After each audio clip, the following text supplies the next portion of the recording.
Goeiemôre almal van julle. Vandag is dit Vrydag en wat 'n heerlike dag is dit nie. Die Here is goed vir ons, die son skyn. Die voeltjies is al vroeg vanmôre wakker. Ek hoop hulle het jou wakker gemaak. En ons kan net vanmôre dankie sê. Dankie, dankie, dankie. Ek en jy leef. Ek en jy is gesond. As ons net gaan begin by al die goed wat ons dankie het ons so baie om voor dankbaar te wees. Is dit nie so nie? Ja, ek weet, dit gaan nie goed nie, die finansies byt. Maar ou Martin sê altyd, kyk 'n bietjie na die Here se rekord. Tot vandag toe het hy voorsien. Partykeer dink ons gaan dit nooit maak nie. En dan kom hy, en dan kom die Here, en al wat hy wil hê is dankie. Ons moet hom vra. Hy sê, vra my.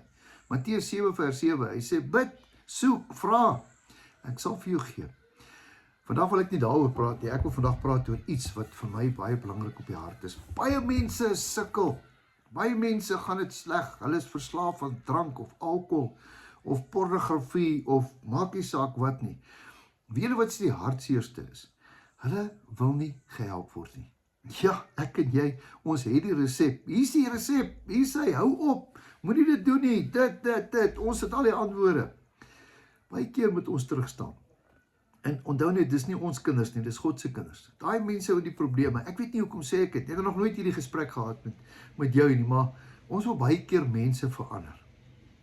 Nou, daar's 'n dingetjie in die Bybel gedeelte wat sê gebed verander sake. Is dit nie? Gebed. Ons moet maar net bid. Baie keer wil ons mense verander. Ons wil hulle in die kop gryp en ons wil hulle, hier is die pad, kan jy nie sien nie, draai regs daar, draai links daar. Ek dink hulle is al moeg vir al die mense wat wil hê, hulle moet verander soos ander mense wil hê, hulle moet verander. Eendag het iemand gesê, moenie met iemand beklei omdat hy anders sondig as jy nie. Ons moet net vir mense bid. Ek en jy. Die grootste, wonderlikste ding wat ooit kan gebeur, is iemand jou eendag kan bel en sê, dankie dat jy nie my geoordeel het nie. Dankie dat jy net vir my gebid het. Dat die Here, deur sy Heilige Gees, deur daai persoon se hart werk en sê, hou op om dit te doen. So net die Here kan ons verander. Ons kan nie mense verander nie. Want as ons dwing om mense te verander, sal hulle dit nie uit liefde uitdoen nie. So vanmôre wil ek met jou praat. Kom ons bid. Daar's iemand vir wie jy moet bid, saam met my. En ek gaan saam met jou bid vir daai persoon. Dat die Here daai persoon moet verander. Ons het baie vyande. Dawid het gebid, Here, U ken my vyande, asseblief help my. Nou, jy het ook dalk 'n vyand. Kom ons bid vanmôre. Here, dankie dat ons vanmôre net kan bid. Ons kan nie mense verander nie. Here, U daai persoon gemaak. Here, U ken daai persoon se DNA. Here, nie al die mense hou van ons nie. Ons almal het vyande, Here. Ag, Here, werk met hulle harte.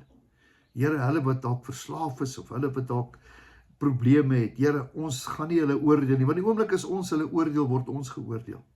Ons gee hulle vir U, dis U kinders. Ons gee hulle vir U, Here. Ons bid vir almal van hulle wat sukkel, wat struikel, wat val. Here, wat op die grond is. Ons verstaan nie. Maar Here, U verstaan, dat is U kinders. Ons bid vir hulle. Dis al wat ons doen.